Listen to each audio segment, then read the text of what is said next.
Hey, hunting family, you are tuning into the Tracks and Tackle podcast, brought to you by Menser Outdoors.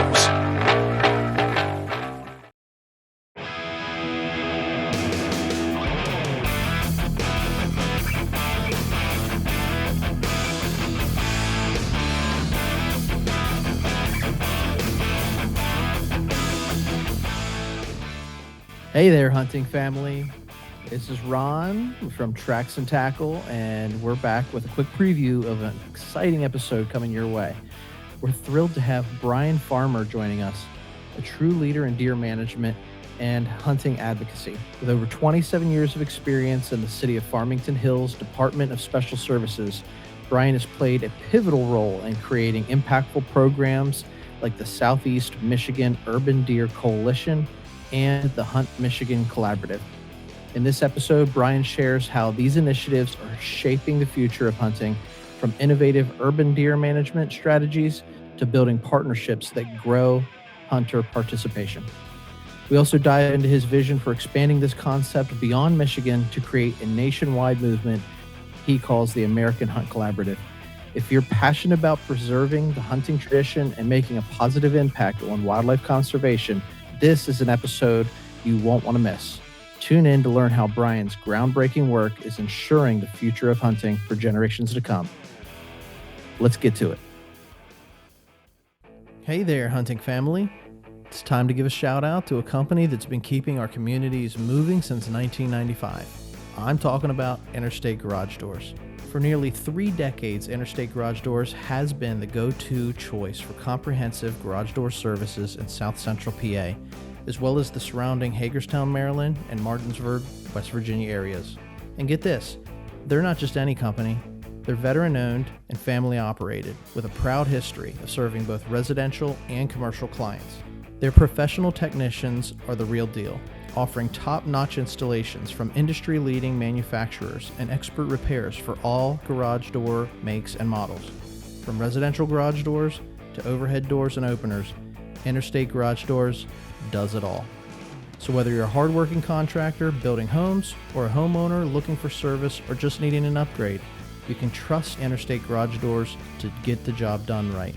And hey, they're not just experts in garage doors, they're also experts in giving back to the community, sponsoring podcasts like Tracks and Tackle. Are you ready to experience the Interstate difference for yourself? If so, here's a little something extra for our loyal podcast listeners. Use promo code Tracks and Tackle when you contact Interstate so they know you heard about them here. Just visit igdoors.com today to get an estimate or request service, or give them a call at 717-263-3150. Don't wait. Take the first step towards a smoother, more secure garage today.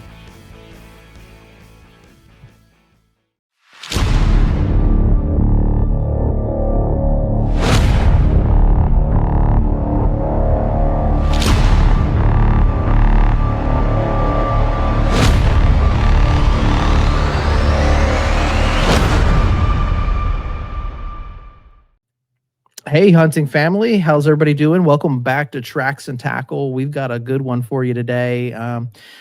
Bringing on a guest, Bryan Farmer, who we sort of ran into each other through a mutual connection. Glad that Bryan's coming on the show. Just to give a brief update, he's got 27 plus years with the city of Farmington Hills Department of Special Services, leadership in deer management initiatives, and his work with the Michigan Hunt Collaborative. Bryan is a man that wears many hats, and I don't think that an introduction that I can do would probably do justice, because you got your hand to the plow doing a lot of different things. So Bryan, welcome to the show. I'll let you introduce yourself to our listening audience. Just tell them a little bit about yourself, man. All right. So I'm came from the Parks and Rec world. So I went to school for actually something called Parks and Rec Management. It's an actual degree, a 4-year degree, and discovered it my 3rd year in, after my mom said, "You're not going to be on the gravy train all your life. You better find something to do." So I stumbled into it, and it's awesome. I'm able to do a lot of what we're going to talk about today. I started off doing programs, events, building things like skate parks and disc golf courses. And as I got more into my career, I moved up, and now I'm the deputy director for a large department. Has a golf course, ice arena, a couple of community centers, um, and and it's Parks and Recreation, but our department's called Special Services.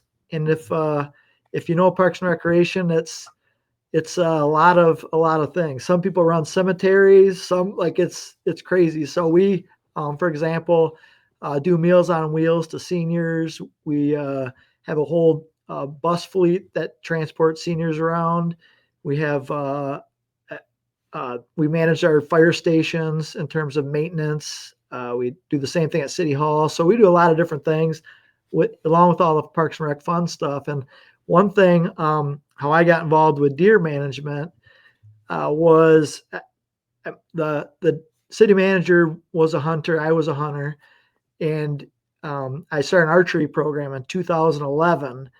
And he knew I was a hunter and outdoor enthusiast. And backing up in 2009, I started running our nature center and getting that going, getting kids involved with it, and a lot of trying to get more people outdoors through that. Right. And what better guy to run deer management than the guy that ran the nature center as well as all the other stuff, and was into hunting and knew a little bit about deer. So I took on the challenge, and yeah, so that's how I got involved with it. A little bit about me. That cracked the door open, and it's funny how you're running, like when you run circles, the deer hunters and the outdoorsmen, we find one another, right? Yeah. You hunted, he hunted, and we sort of we always find one another in those type of scenarios. So today on Mutual bond. today's yeah, yeah, without a doubt. So today's episode, we got Bryan on here, and we're going to talk a little bit about what he's doing with deer management, and some of the initiatives that you got a big vision, and you've put some things together, and you got a little bit of history under your wheels as well, success. So today, we want to talk about, your experience, the Hunt Michigan Collaborative, how these initiatives are going to impact the future of hunting. And that's where we're going to take it today. So I really wanted to, start off with, you touched on one of my first questions was telling me about your role in the city of Farmington and Hills and how you got involved. But, sometimes it seems like when you do something well, you have ideas. And I think when we first talked, you talked about having, you're an idea guy, you're a big picture guy, and you bring those ideas to the table. And then because you've done well in past efforts, you sort of get the green light to go ahead and head up the next initiative, right? So how did that work? How did you go from, we all start somewhere, and I like what you said about, mom said I'm not going to be on the gravy train forever. So I had to choose a path, but it sounds to me like you've worked your way up the ladder, and you've been given a couple of pretty serious projects, and some of them, one leads to the next. It's almost like one door opens to the next, right? Yeah. Yeah, I think the way, and you're right on with I think I earned that trust with the ideas I had as I grew into what I have done, and the community that I work for is very supportive of making good things happen. And we're fortunate we have some our budget's good, and when it comes to exploring these ideas that can maybe even help some other communities, that's what we've been able to do. And we're happy to be able to share these ideas and models to be able to help other communities be better and make a difference. So our community has been very supportive of some of the ideas I've had. And I didn't want to go small with deer management either. I think we want to go big and really make a difference, not just in Michigan, but how do we take the same model that we've created and spread this across the country? And it's something that that can really happen, and I'm excited about it. Yeah, that's really what excites me. When I talked to you for the first time, we talked about we talked a short period of time, but we talked about a lot of things, personal life, our worldview on things, and sort of the vision that you have. And I thought, man, I'm so glad that we're going to be able to carve out some time to get you to come on the show and stuff. Tell me about, like, how did it happen with the coalition?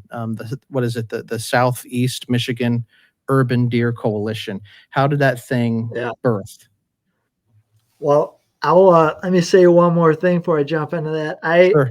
I've got a lot of faith in God, and Yeah. I believe that I've had some amazing things happen when some, for example, I built $1 million skate park, the largest all concrete skate park in the Midwest, and people didn't believe it would happen from fundraising, and it wasn't me. Like, I literally put an article out there, and I had a guy that I read an article a year before about this big game hunter that gave money to random projects, and he lived in our community.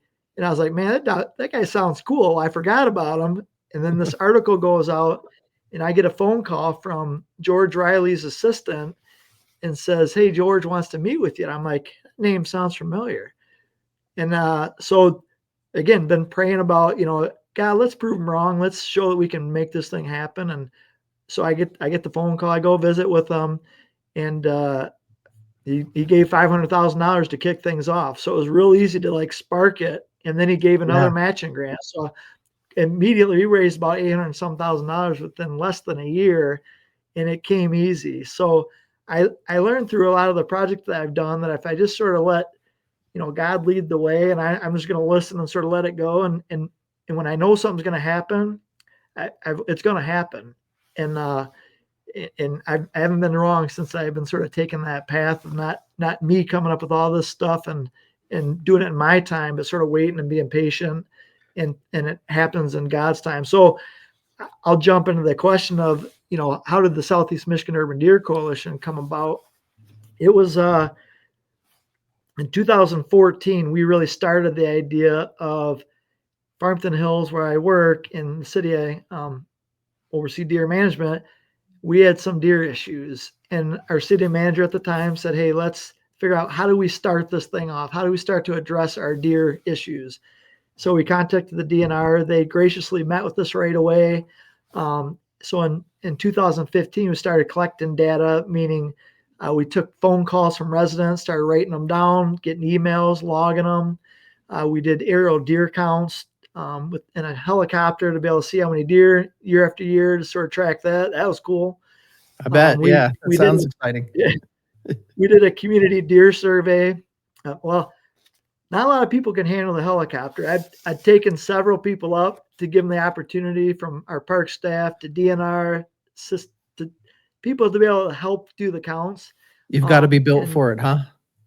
Yeah, they don't know how to handle it well. I've taken some sneaky pictures of them not feeling well in the chopper.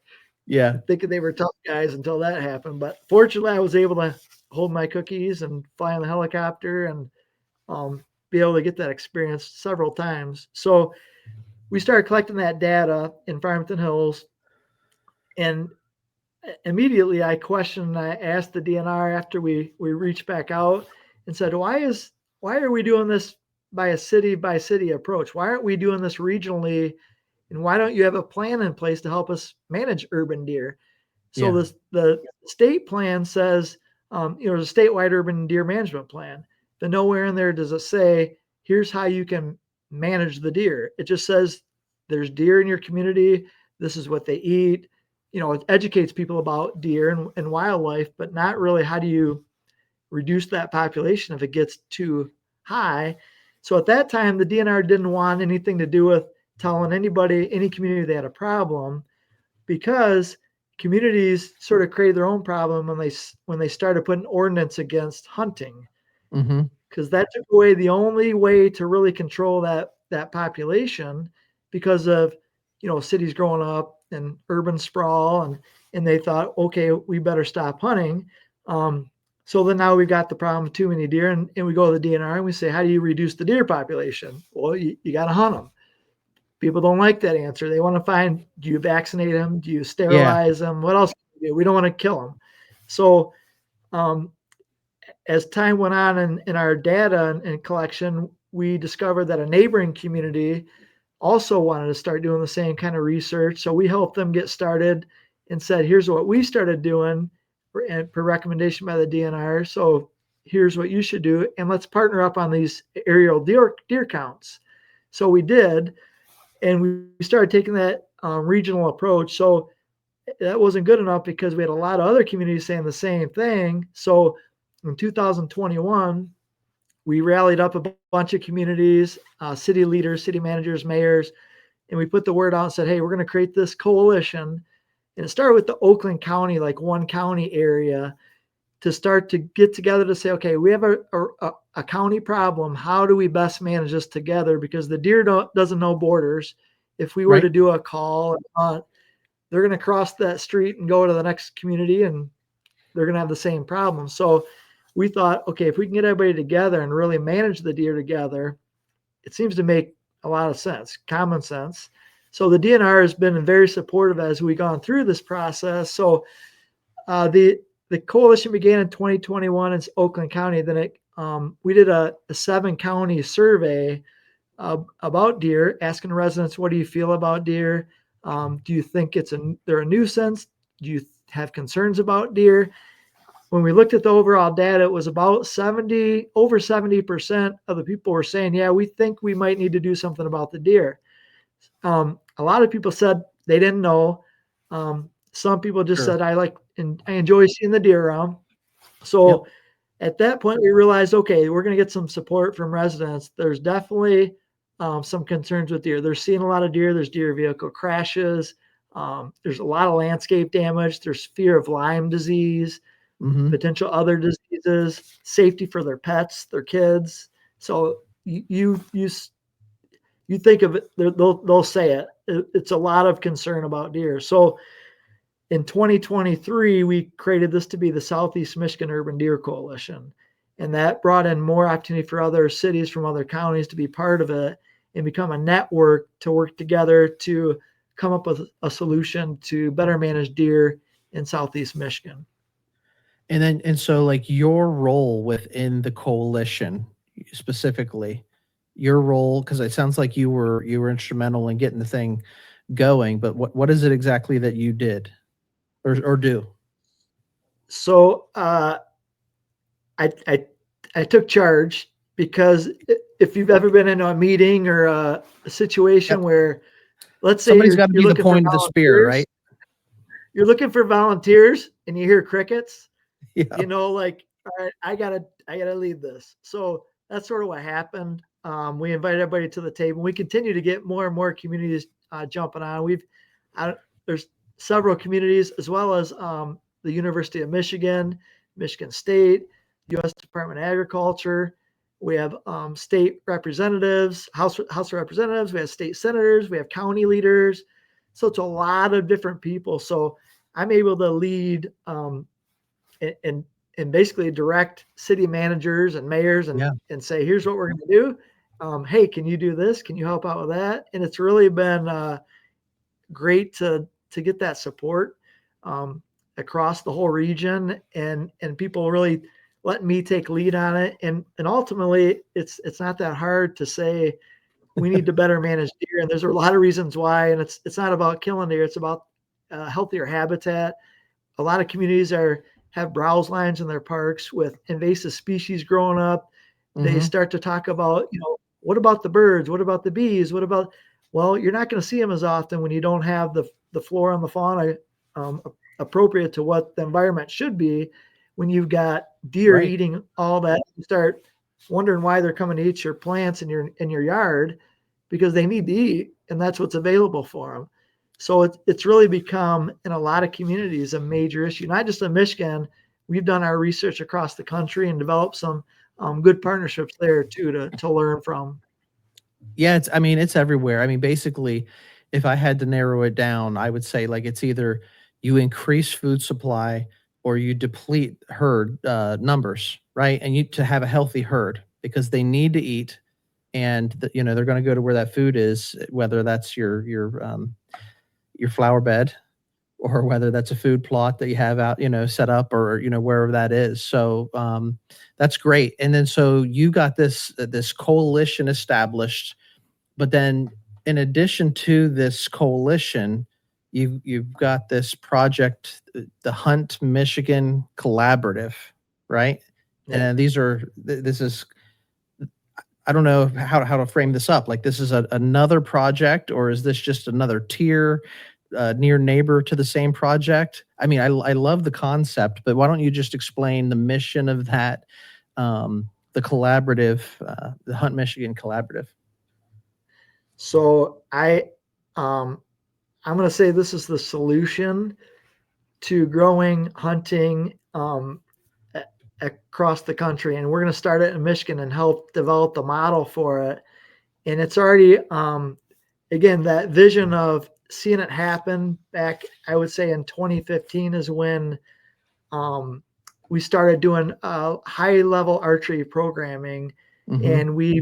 And so sort of how the Hunt Michigan Collaborative came about is the state of Michigan in 2024, earlier this year, created something called the Deer Management Initiative, and the Natural Resource Commission is the organization or the body for the state of Michigan that really establishes the laws, the rules towards wildlife management, whether it be trout, deer, coyote.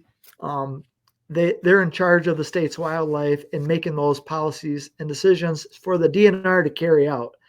All So right. the Natural Resource Commissioner, the NRC, and the DNR got together and they said, we need to come up with some better ways to manage deer in Michigan. We have to change things up. We have a lot of challenges here in Michigan, and they need to be looked at a little bit differently. So they had open up applications for people to apply across the lower peninsula of Michigan, the upper peninsula, and they were going to take 24 people, stakeholders and individuals from the lower peninsula and 24 from the upper. So when I read about this, there's over 2,500 people that applied. I read about it. I called up our main state wildlife biologist that I've been working with, Chad Stewart, Mm-hmm. and said, I think I should be part of this. And Right. he said, I do too. You got a spot. So I didn't have to do all the paperwork and apply and wait for an answer. It was in a conversation that said, yeah. So they selected certain stakeholders. So there was other individuals from the lower peninsula, was the president of the Michigan National Deer Association, the president of the Michigan Bow Hunters Association, the executive director of the Michigan Farm Bureau, Mm-hmm. a lot of different stakeholders, and then individuals. Like there's a farmer that was on the DMI, and just your day-to-day hunter, average Joe that was part of it. There's men, there was women. It was a very diverse group of people, and our challenge was to address a lot of the state's challenges, which there's an overpopulation of deer in Michigan, especially in our urban and rural areas where there's farms, a lot of crop damage, a lot of deer vehicle crashes, an imbalanced herd in terms of a lot of people looking for the antlers and not shooting the doe. Right. So a lot of effort was to say we need to start reducing the antlerless population to balance the herd out. So Mm-hmm. two different sets of challenges between the upper peninsula and lower peninsula of Michigan. So some of the objectives were, and I'm going to read these, were to address and assist with a balanced and healthy deer herd. Another objective was to contain and eradicate disease. In Michigan, we have some cases of CWD, a small area of tuberculosis. Obviously, some years we get EHD, some years we don't. But really try to identify and how do we start to eradicate that or do the best we can to contain it. Another objective is to increase hunter satisfaction, reduce deer conflicts like deer vehicle crashes, increase hunter numbers, increase hunter education on deer and deer management, and improve habitat through a systematic approach, which you ask about the Hunt Michigan Collaborative, Mm-hmm. and that idea addresses all of the challenges and objectives that were given to the DMI, and we were asked to come up with non-regulatory and regulatory ideas to present for the DNR to present to the Natural Resource Commission. So some of Okay. the regulatory ideas were to let's open up, instead of just having private land antlerless hunts in the early and late season, let's allow it to happen on public land as well and give more people opportunity to hunt. So there's some regulatory ones, but I'll talk more about the non-regulatory.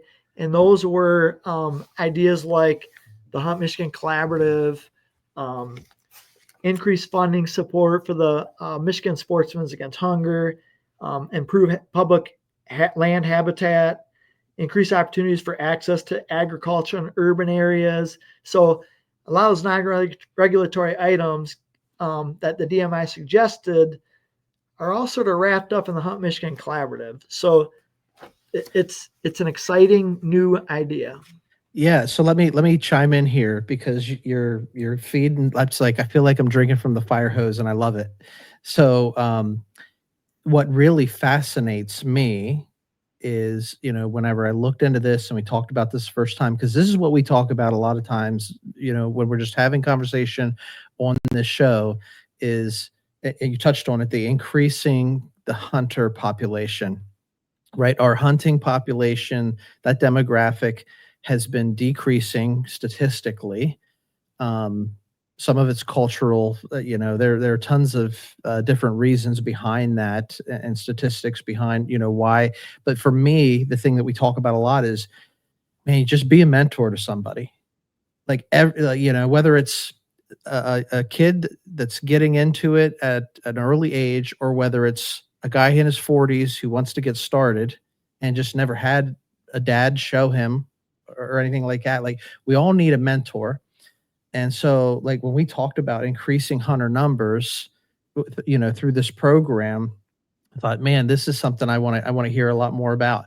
And it sounds to me, I don't want to like simplify it, but I'm trying to in my brain when I hear you tell me, all these bullets, the non-regulatory suggestions, a lot of them are, look, I mean, let's just create opportunities for guys that do this anyway to get out there. Like, let's create opportunities for public access, access to urban hunting, to the Hunters for Homeless, or the Hungry, Feeding the Hungry, and programs like that. Like, if we create access, there are guys and gals out there that do this anyway.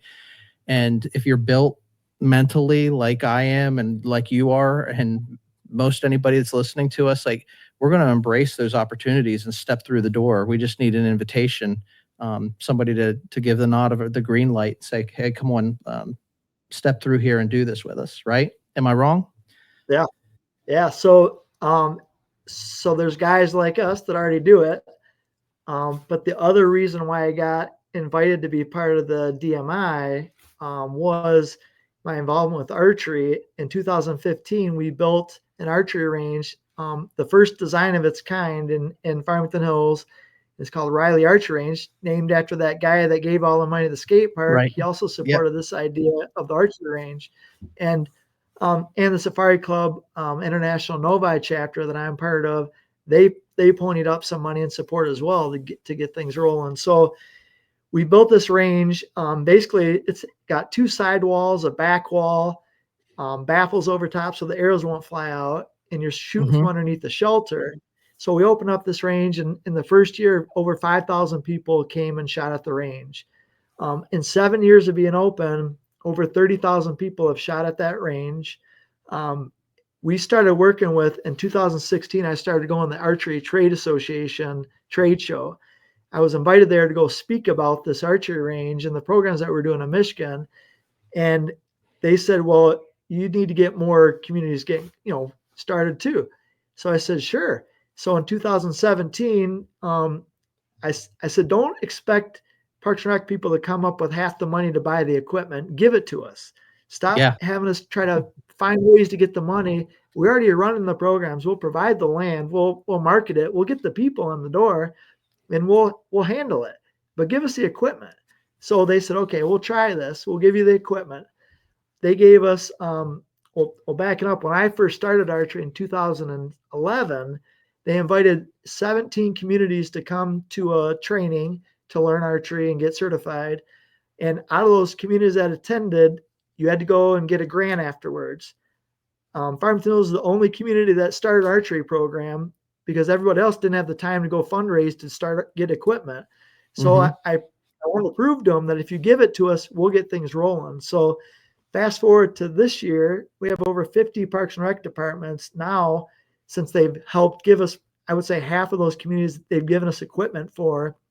And now we've got thousands of people shooting archery. And in 2018, we started testing the idea of, and these are very diverse populations. We got people of all ages, ethnicity, I bet. ability. You've got the Indian population, Asian population, and we've surveyed people since 2015, saying, have you ever hunted before? Are you interested in hunting? Have you bought a bow? Are you going to keep shooting? All this data that we've collected over these years, and because of that data, we've proven that if we were to offer hunting opportunities to these people that have never done it before, they would sign up. So we did bow fishing opportunities. We've taken over 100 people bow fishing. We did goose hunts. We did pheasant hunts. We did deer hunts. And it wasn't about shooting a bow, shooting a gun at that point. And in the non-threatening entry sport of archery introduces a lot of people into a weapon that's in schools. Like people are shooting bows in schools through the NASA program, for example.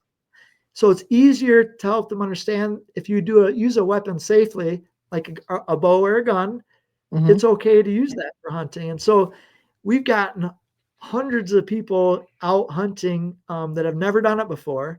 So when the Hunt Michigan Collaborative idea came about, that's sort of how it was born several years ago. But as I mentioned earlier, it's sort of in God's timing. I always want this to happen. I'm like, come on, people, like we can grow this thing. We can get more people into hunting. Like this will work. And I've shared data. I've talked at the ATA show. I've talked to pro shop owners. I go to the ATA show every year. I'm contracted out by USA Archery to teach level 1 and 2 certification. So I talk to probably 100 to 150 pro shop owners, manufacturers as they come through our program, as well as go to their booths and network with them at the show. Yeah. So they all know of Michigan and what we're doing with archery. But it finally came to fruition when we had this one shot through the DMI. And I thought, all right, this is it. Like we got this one shot to get this group of 24 people to believe in the idea. And if I can get because it was a vote, each regulatory and non-regulatory item was a vote of those people to say, okay, are we going to push this along or are we not? You need buy-in, right?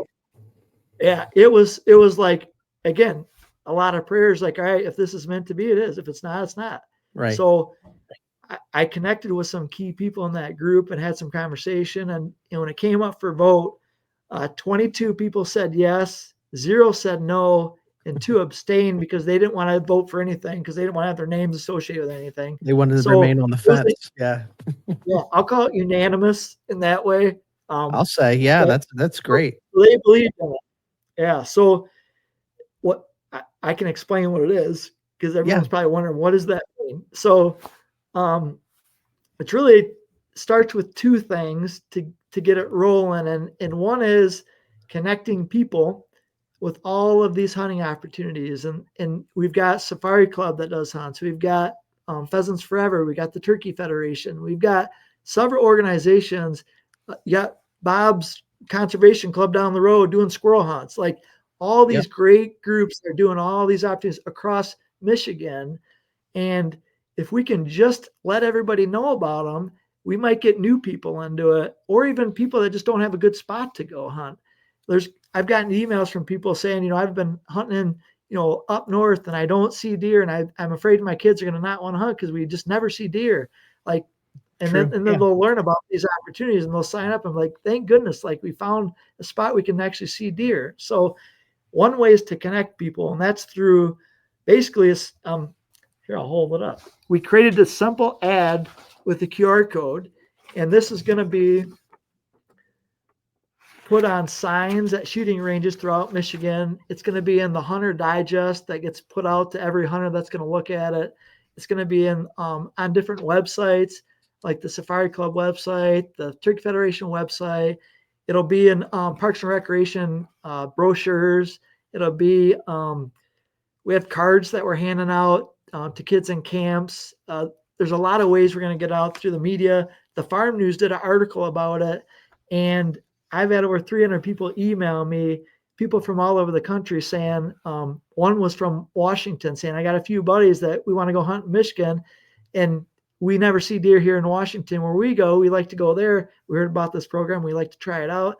And so it's really connecting a lot of people, not just it's veterans, it's people with disabilities, it's new hunters, it's seasoned hunters. So it's already sparked a lot of interest, and we got a whole long list of people that are on our communication list to say, hey, here's a hunting opportunity. But the coolest thing, I think, is the other part. And it's easy to get the number of people out there, and we're going to fill these programs up. But the one thing I mentioned earlier was we've got a major issue in Michigan that starts with rural crop damage and farmers losing a lot of money in crop damage. Yep. Who have day jobs. They've got the responsibility to manage the deer, and they just don't have the time to do it, and they need help. So they've basically, if you've ever knocked on a door for a farmer saying, hey, can I hunt here? It used to be like, sure. Now it's like, I don't know, I've been burned. Like I had someone drive through my field last year. They leave their crap out here. They argue with my neighbors. Like, so it's a liability nowadays. Yeah. Liability is number one. They're like, someone gets hurt, I'm going to lose the farm. And it's true.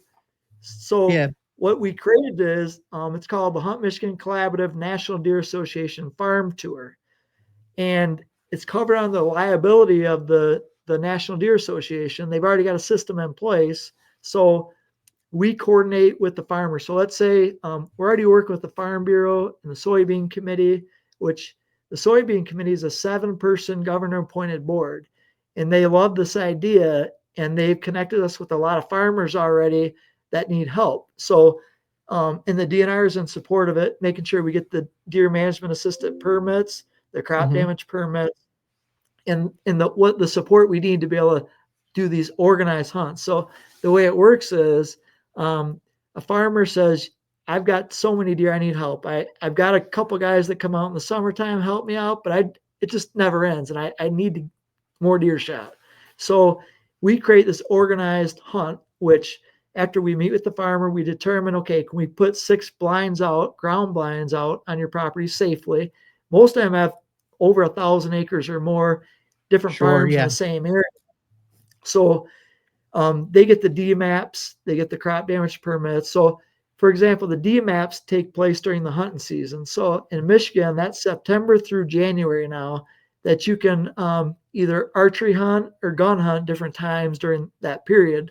So the way the hunts work is we go there the day of the hunt after we scout out the property. A couple hours before, we pop up these ground blinds in the locations we determine with the farmer that's where the deer are going to be. And then we put a couple chairs in there. We put a bag with a roll of toilet paper, some snacks, flashlight. And we've done mainly evening hunts. And so people can register for these hunts, and they actually donate to participate. And so for these hunts, $100 for a hunt, and you get the blind already set up for you. The chairs are already out there. We're able to buy the equipment for these hunts. Eventually, any leftover money from this is going to go towards building archery ranges in public parks and getting more archery equipment to communities, because these archery ranges, like I mentioned our archery range earlier, there's going to be 3 more built in the state of Michigan this year, or the next year or two, in state parks. And several communities around Michigan want to build a range in their park because they've seen, if you build a range, if you build it, they will come. And that's what's opens happening. The door, right? Yeah. So more people in the door, full circle, more people get into hunting. When we survey the people through our archery programs, 40 to 50% of the people want to hunt, and only 10% currently have. So we're missing 30 to 40% of the people that we say hunting, will never be what it once was. That's where the idea comes in to say it will be bigger than what it once was if we do these ideas and come together and collaborate on all the Love it. hunting opportunities, get the entry point in the door through archery programs and ranges. So yeah, there's a lot of a lot happening with it. So Yeah, I mean, I got a good buddy. It's too cold for him to hunt. You know, we jest, right? So he says he doesn't want to sit in a cold, but he's got a young guy who's coming of age to, get outdoors and stuff. And, when I was young and I was just getting started, I couldn't sit still and, I didn't, but I still went out and went through the motions because my dad and my brother and I went out. We just did that sort of thing. And we were talking the other day and he was just saying about, I want to get my son outdoors and get him involved, whether it's fishing or shooting or, deer hunting in the winter in the Northeast, in the North at all. Like it can be tough, especially if you're not seeing anything. But if you're getting guys, regardless of their age, out, he's looking for that setup, where set me up, let me have some opportunity, and then come in after the fact and, gut it, clean it, drag it for me. And he's like, I'll give it a shot, and, yeah, that's like the full guide service. But if you can, if you can put somebody that hasn't hunted before into a position where they're seeing deer or whatever they're hunting, if you're hunting ducks, you're seeing ducks, or you're hunting geese, you're seeing geese. Like if you're seeing activity, you can bear that cold temperature a lot more. You could sit a lot longer than if you're just sitting there all day and, you might see some squirrels or chipmunks. yeah. We actually, so it's funny you say that because we did a hunt last weekend, and Mhm. I put a heater in each blind because it was cold. It was Right. really cold. So um, the way I'll sort of, the day of the hunt, everybody shows up to home base after we get the blinds out there. So let's say everybody's meeting at 2:30. We've got 6 blinds out there, and 2 people are going to hunt per blind. They've registered for the hunts, and once they get there, we go over the rules. And the rules are: you stay in your blind until dark. Text me if you need anything, but you don't walk around and start tracking deer. You don't Right. pull the deer through the bean field because you don't know how to go, to safely get that out of there. So that's where the farmers trust us to make sure we can get those deer out of the crops as safe as possible. Yep. And we track the deer. We don't go on the neighbor's property and start looking around and shining lights. So we make sure that we abide by those farmers' rules. Mhm. Once we drop the people off their blind, we let them shoot a certain number of deer depending on how many tags we have. Sometimes they can use their own Right. tags as well. It's all antlerless currently. So we dropped the people off of the 6 blinds. We had 3 different guides. So I would guide 2 of the blinds. So I drop off 2 sets of people. Another person drop off 2 sets, and so on. So once we drop them off, even the guides can go hunt, find a spot to go, communicate on our phones, just make sure if there's any issues. And Yep. then we break a little bit earlier, and then we start going to pick people up. And at that time, we so for example, I'm going to go to one blind and they shot 2 deer.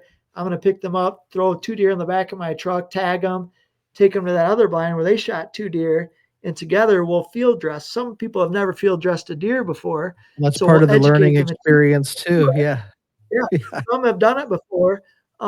So at the end of it, we all come back to home base, and everybody's excited, like, "Oh, look at all the deer!" Like, and the farmer's happy because we took some deer out. We're getting pictures, and at that point, the people have the choice: either they can take the deer themselves, or they can donate them to a food bank, Sportsmen Against Hunger, someone in need that they may know of at their church or Yeah. another. So every deer that we've gotten. So we, for example, we did 3 pilot hunts on one farm, and from those hunts, we had our youth hunt had 5 youth with 7 mentors. So one of the blinds had 2 people, and 2 of the blinds had two adults per kid. They were all excited. One was 3 generations: a dad, a kid, and a grandpa. The That's grandpa awesome. has Parkinson's. They've never hunted before, 3 together, and we don't know how much longer he's going to be able to do that. So this is a Right. cool thing to get these guys together that would not have done that. Um, so out of those 3 hunts, we had 31 hunters and harvested 20 deer and donated 13 of those deer. So you do the math of those, four Yep. servings per pound. We did a lot of we helped a lot of people out. Same time, got a lot of people excited about hunting, and they want to do it again. We work with organizations like Women of the Wild. There's a group called Black to the Land. Getting African American people out into hunting and get that interest there. So it's not just individuals that are interested in the hunts; it's groups of people that are wanting to do them now. So it's That's awesome. it's been really awesome. So we could take care of your buddy that is afraid of the cold, and Well, yes, get a he heater would out there. And hang with the heater, and if he had help cleaning it up and all that, he'd be down, and he'd be game for that. So, and I'm sure he'll listen. He'll be listening, and he'll chime in with some comments after he hears this. So, um, I had a question for you while you were talking, and it's escaping me, but it'll come back to me. You talked about taking this, these programs, the collaborative nationwide, right? You got this vision to go bigger, and we do a lot of things. We're running a podcast. We do an outdoor page. We have a nonprofit that's not related to like a ministry nonprofit. And then we work 40 hours, like we all have our own jobs and everything. And so like the biggest thing when you're doing like volunteer work or nonprofit work is getting that funding, because that's the hardest thing. Like you said, if like you'll provide the land if somebody's going to give you the tools to do the job, and and you'll put in the effort and stuff. But like how do you take this thing to the next level? Because you got the traction and you've got the data, and it sounds like you got support in the communities that you've been working with. There is that, getting those early adopters are so important, because you don't have the track record yet, but now you have the track record. And so momentum carries you too. But let's talk to me a little bit about like taking this thing, to the nation, beyond states, and working with other states, doing this sort of thing. so I think the one key piece is when we say collaborative, it isn't saying the Hunt Michigan Collaborative owns this idea. It's an umbrella of a bunch of organizations that's working together to achieve the common goal of how do we grow hunting, which we know all the different factors. When you grow hunting, it's going to help with conservation. It's going to get more people outdoors. It's going to educate a lot of people about habitat and wildlife management, whether they hunt or not. And it gives, for example, the Turkey Federation platform to be able to get more people into their programs, because we're going to connect those people that want to get into those programs. It's basically a calendar of all these different opportunities, and we're going to match those people up with the opportunity that they're looking for. So when like our ad, the simple words are explore, discover, and learn about wildlife conservation. The Hunt Michigan Collaborative allows you to begin or continue your journey into hunting while rekindling or starting a family tradition. And with that message being out in communities that you think they don't agree with hunting, but again, our surveys, I'm willing to put out there that between 75 and 90% of the people are okay with it. We're all worried about the loud voice of those 10 to 15% saying, the small, what do you mean you're going to do that? And we need to like go with the majority and say, and because the majority, it's not about harvesting the animal all the time. It's about managing our wildlife, our habitat, because they're destroying, like I said earlier, our parks are being decimated with deer, the main contributor to what's going on there. So we've got to do a better job at managing our wildlife. We're not looking at eradicating deer. So we've got a very interesting opportunity. Herd. Yeah, we are working with the University of Michigan, and there's going to be 5 to 6 master's students over the next year and a half that are going to be one of the main items I'm going to have them work on is to explain why deer hunting is necessary to be able to provide a healthy managed herd. So imagine the study and these results coming out of University of Michigan saying, yes, you should hunt. And Yes. that's going to speak volumes when it comes to maybe changing perception of people. It's not a bad thing, and we need to do it. And there's people willing to do it, and we need to connect them. So when we talk about these farm tour hunts, starting with antlerless deer, there's going to be the opportunity to hunt eventually turkey, raccoons, Right. goose. Like, what else are destroying those farm fields? And then beyond that, as we get these things more, the urban communities start to understand, okay, we can do some organized hunts in our parks and allow people to come to our parks and be able to do that, or private land. It's going to be easier for them to be able to allow that, as we've proven these results works. And in addition to those hunts, obviously, we're looking at doing calls as well, because the hunter may say, oh, we shouldn't do calls. We need to just hunt them. Well, there's communities out there that do hunts, but it's not enough to manage that deer herd. So we do have to do some calls to reduce that deer herd, because it's all about managing the wildlife. And so what happened with all this stuff that came out of this DMI, the Hunt Michigan Collaborative was one of the main things, but the other main thing is a statewide urban deer management plan that will provide communities the way how to operate and manage their deer by doing hunts and calls. So basically, city leaders will have the option to say, okay, here's how I would do it. Either I'm going to, yes, manage the deer, or I'm not. So Yeah, you're putting the right blueprint now, together, which was what was yeah, missing at the beginning. The yeah. So how-to. this is where it's going to help other states as Michigan goes through this. So the state, the DNR is going to provide that plan. The goal is by March, it's complete. So the plan already exists. All we are is adding more of that manual of how do you reduce the deer population, basically. And you're no longer stop talking about vaccinations, sterilizations, removal, transport. That's not going to happen. Our rules in the state of Michigan says we're not going to allow it. So what you can do is the lethal method, which is hunt or call the deer. Right. So city leaders will now have the option to say, yes, we're going to do that, or no, we're going to not do it. But then they're still going to have those problems that they're doing nothing about. So it's going to ultimately provide a model for other states to be able to say, okay, we can do this management in urban areas, and also educate the people through the Hunt Michigan Collaborative concept that will bring people the resources to be able to learn more about hunting, habitat, and obviously, get involved in hunting if they wanted to. Yeah, I love how it all ties together.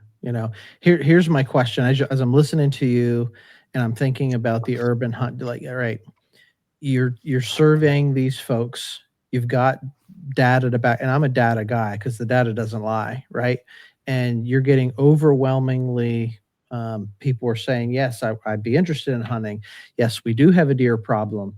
To all these questions that you're asking, my perception, because perception's reality sometimes, and sometimes we need to change our perception. Okay. But, we're in Pennsylvania, and in PA, there's a lot of urban, like old big woods, God's country. We have it here in Pennsylvania, a lot of great heritage of deer hunting. And everywhere you go, you're going to have people that are going to be positive, just like if we were to do those type of surveys. But having said that, the more urban we go, into these urban markets and stuff, my perception, and this is not based on data, this is just my gut, but that population or that demographic looks at hunting a little bit differently. And I think just in our conversation, you've found ways to thread the needle and get people to look at things a little bit differently.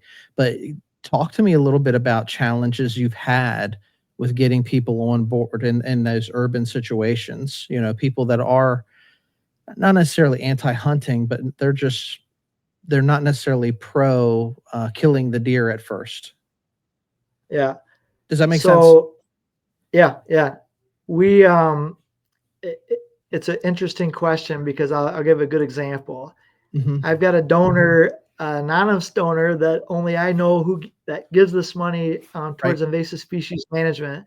The person who really loves a certain park in our community and is given, for example, over $300,000 to build a bridge to access the other part of the park. So about 40,000 a year the person has been given for invasive species management. Mm-hmm. So this past year, I met with the person and said, and I don't think they agree with hunting, and I figured that out throughout the years, but Sure. I went out on a limb and said, do you realize one of the main contributors to our problem is deer? And we need to figure out how do we manage these deer because we keep reducing and trying to get rid of these invasive species and plant native species, but we can't because we've done studies to show we've done exclosures and say, look, this is where the deer can't get into. Mm-hmm. Look at how that looks, and then look outside of that and what the deer have gotten to. So we've proven throughout this time that the deer are a major contributor to our problems. So I said, we won't use the money that you give, but we're going to have to do something about this. And I think it's going to happen where we're going to start reducing the deer population. And they said, I understand that needs to happen. I don't want to do it myself, but I Sure. understand and that's important that it should happen. So I think, as I mentioned earlier, our perception is they're going to be against it. The people that aren't educated don't understand the importance of it. People that may live in an apartment may not realize because they don't live in a home that have deer in their backyard with little kids or pets and they're worried about them. They don't see that happening because they don't see They're that not number of deer. impacted the same way, right? Yeah, deer vehicle crashes. When I've had people call me that their kid just got their license and they're concerned they might hit a deer because they've hit a deer. And Mm-hmm. my family alone have hit 4 deer in the last few years, and 2 of them are my daughters that are teenage drivers, and the deer ran into them. And one for example, was so upset that she wanted me to find the deer so she could eat it. And so I found the deer. We went to my buddies. We cut out the back straps, and that weekend we had some fillets. So she was like mad that it hurt her car. So it Yeah, was yeah. awesome. But in Farmington Hills alone last year we had 123 deer that were reportedly hit. So when I say reportedly hit, they called the police department and said, "Hey, I hit a deer." What happens in Michigan? I can't speak for other states, but if you hit a deer, you don't have to call the police department and report it. You just call your insurance agency and say, I hit a deer. What am I going to do? They don't Mm-hmm. report it. So it's not being tracked. So based on my personal experience, one of the 4 deer were actually had the police involved and the other 3 deer we didn't call. So if you figure, and I've talked to other people, so let's Those say numbers are inflated hypothetically then. 25% of the deer are reported, let's say, that we're Yep. seeing, but there's probably another at 123 deer reported. There's probably 500 deer, 400 deer that's been actually hit, and several not reported. So when you do the math, if we had 100 deer that were hit, each deer vehicle crashes between $4,000 and $5,000 in deer vehicle damage. So let's take the high end. It's $500,000 for 100 deer that were hit, and it's costing insurance payers, insurance companies, to have to pay for those that damage. So if we can reduce that in half and said, okay, let's try to call some of these deer, give them to food banks, hunt the deer, and let's keep our roads safer and have only 50 deer hit next year. It's only Right. $250,000 versus a half. It's common sense to say, do we want to just let this keep happening and you complain about deer and you don't want to shoot them, or do we want to do something about it? So when those people like in Pennsylvania are saying, I'm not sure I want this to happen, whose responsibility is it if CWD or another a large spread of Lyme disease, Yep. and now we see our potentially pets getting, we don't know enough about CWD that what if it's spread to pets? What if humans we don't know enough about it. Yeah, we So don't know who are what they we going to don't know. blame when Yeah. Who are they going to blame when the decision of not doing anything about it? It's going to be our city leaders that didn't say we need to manage the deer. So if we don't do anything, we're going to be in trouble. And if we do something, I don't think we're going to be in trouble. It's only going to help. Yeah, I mean, it's a logical approach, and it's actually looking at the whole picture, the big picture, not just the, you know, the tiny issue at hand. It's looking at it as a inclusive. What are all the things that are impacted and affected with this? How do other states get involved? Like you said, this isn't something like you don't own the idea, but how do we get other states involved doing or following the blueprint? So I think you uh, had Otis from Arkansas on the Right. podcast a little bit ago, and I met Otis at the ATA show, and they have a great urban deer management program in Arkansas, and it's more of allowing hunters to harvest deer with the bow or archery in urban areas, and that's what we would obviously be looking at. A lot of the urban Mhm. areas, you wouldn't be able to allow a gun in those areas. It's usually going to be an archery. So we've learned from what Arkansas has done. We've talked to people in Illinois. We've worked with the USDA. We've gotten a lot of good examples, and Michigan, what we're going to be able to provide to other states is really this model of here's how we developed the statewide urban deer management plan. That it's not just in southeast Michigan where we're having this problem. There's a whole nother coalition that we helped get started on the west side of the state in the Grand Rapids area that has the same problem. We also have in our capital area, the Lansing area has the same problem. So when we took that the regional approach that I talked about earlier Mhm. versus the city by city approach, we realized we've got more power now that all across the state in urban areas, we have a deer problem in our major metropolis areas. So let's create a statewide plan that all of these communities that choose to do it can follow.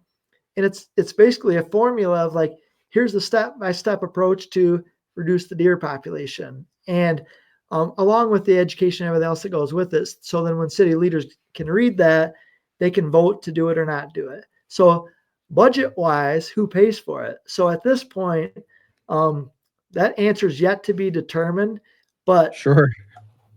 we've spoke with insurance companies, the main association for companies in Michigan, and we're starting to work with them to say, okay, should maybe some money come from that area? Should it be a legislative body? Should it be cities start to pony up some money to help habitat improvement, which would be not just invasive species removal, but also deer management? And the cities that we're talking to that are part of this are more than open to help put some skin in the game to help manage those deer. But on top of that, there's mechanisms that as we develop more hunting opportunities, it's going to be more license sales for the state of Michigan. There's more funding going in that pot that eventually those grants, we have wildlife habitat grants that we can start to go after money and say, hey, what if you provide a 50-50 match to these cities that are willing to put some skin in the game? Can you, provide some grants? So I see that coming down the road. I think as this grows in Michigan, our goal. So I'm speaking at the ATA summit this year about the Hunt Michigan Collaborative. So a lot of state agencies are part of that across the country, and they're going to hear about it Mhm. as we develop it and create this model. It's actually a nonprofit. So the Hunt Michigan Collaborative has become an idea into a nonprofit, and we have some major people that are on our board that are helping to put that together. Once that becomes a nonprofit, we have our bylaws and everything in place. That's an example that we can share that with other states to say, okay, here's the model, here's the bylaws. Just change the name to the state you're in. Right We're on. we're making everything we do duplicable, so it's Yep. easy. From the Building the detailed blueprint. hunt sheets to hardware, yeah, we're creating it all so that way it's easier. And ultimately, the passion behind all this comes from the every time for the past several years, we've all read articles in several different magazines. We've heard it on podcasts. We've seen on TV shows that hunting is never going to be what it once was. And I I disagree 100% that this is the idea that we can grow hunting, because we're all working together to do it.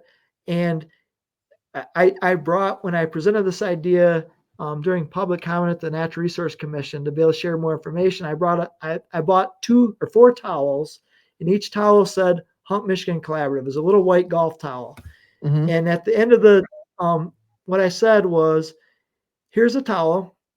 If you don't believe we can grow hunting, take it and then throw it in and then let someone else fill your spot. Because if that's how you're going to think that we're never going to be what it once was, then you've given up. And if you start to come up with, if like market hunting, people have fear of that. Like, what if we have to go that route to reduce the deer population?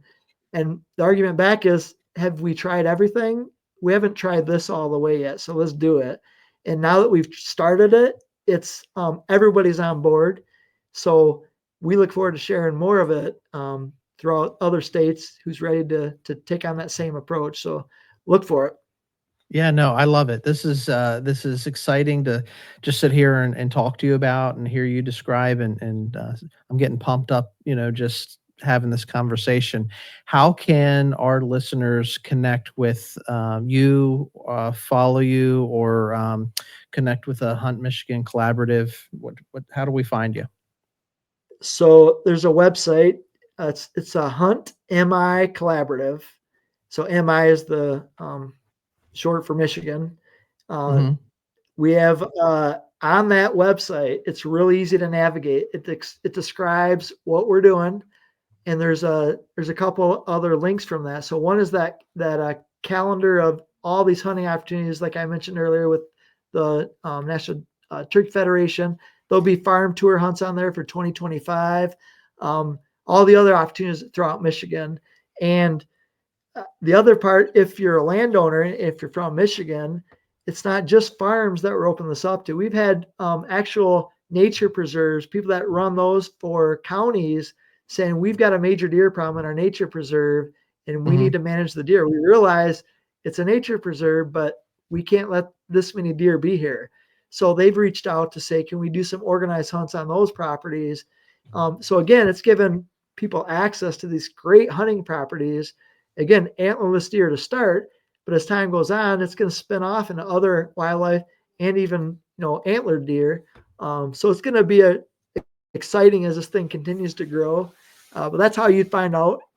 So basically, as a hunter, it's a hunter interest form. Click that, and then you'll be able to put your information in. And then as we have hunts put together, we'll email everybody out directly. So you'll be able to see that instead of going to the calendar and keep looking. And we're going to keep in touch with everybody that wants to hunt. We're doing a hunt January 4th. And to give you an idea, we opened up 3 blinds for this hunt, and we had 3 other blinds already filled up with some stakeholders. And within less than an hour, it was so quick that we put the word out and the blinds were filled up immediately. So we have a registration software that people can sign up right there. They get the rules. They sign the waiver for the National Deer Association, and then they got their blind, they got their spot. So it's going to fill up quick. In 2025, we're going to be doing, we're looking at doing about 15 hunts to get started, and then it'll build from there. 2026, there'll be 100 hunts. 2027, it'll double, and it'll keep doubling. So we're gradually building this thing up, training guides. Each guide, so there's another opportunity if people want to be a guide in this stuff, whether you're, once you start this in another state or in Michigan, we want to give the guides some incentive and not just be a volunteer. Like you said earlier, it's hard to keep volunteers. Sure is. I want to be able to give them gas money to be able to, the time, not necessarily their time, but their gas. They're going to buy some snacks for people probably. Give them $100 or $100 in gift cards to be able to help manage this hunt and lead people, and obviously mentor and educate them on field dressing and other things. So it's amazing. That's awesome. Yeah. I love it. I love it, Bryan. I wish we could stay on here and talk for hours, which we probably could. You're giving me a lot of good data here. Guys, if you have one last thing that you would want to put through as far as advice to our audience, and anybody that comes on our show, you become part of the family, and our online our online family here of hunters. Parting words, like what advice would you give to the folks here that are following Tracks and Tackle? I'd say don't be selfish. Like we all like our spot to go. We like our private, if we could find that secret spot in state land somewhere. But ultimately, if we don't do something to grow hunting and we don't all come together to do this, we're going to lose a lot of freedom and opportunity if we don't start helping some other people out too. So if you have somebody that you know that would like to get into hunting, take a day away from your own self and show them how to hunt. Can you imagine duck hunting for the first time by yourself? Like, no, like no one's going to go out there and figure out how to duck hunt by themselves. So if somebody opens up the door for you and says, hey, I'd be interested in doing that, listen and make a difference. And so don't just think about yourself, think about getting somebody else out there. Even if it's just one person that you take, that's going to spin off into potentially a whole family and a tradition that you just help create. And you're going to make a difference if you can take one person out.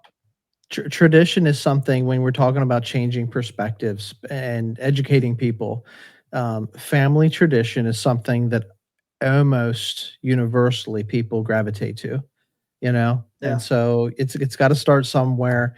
That's a message that I think that we can all rally around. And I really appreciate you joining us tonight, Bryan. Hey, folks, what I want you to do is I want you to go online and visit the Hunt Michigan Collaborative. It's huntmicollaborative.com. You get all the information there. You can follow these guys on Facebook. I think they got a Facebook page as well. Leave us a like, send us your comments, questions, anything like that. You can find us on YouTube, Instagram, Facebook, just about anywhere that we have socials sort of covering everything from Menser Outdoors to 3B Outdoors to Tracks and Tackle.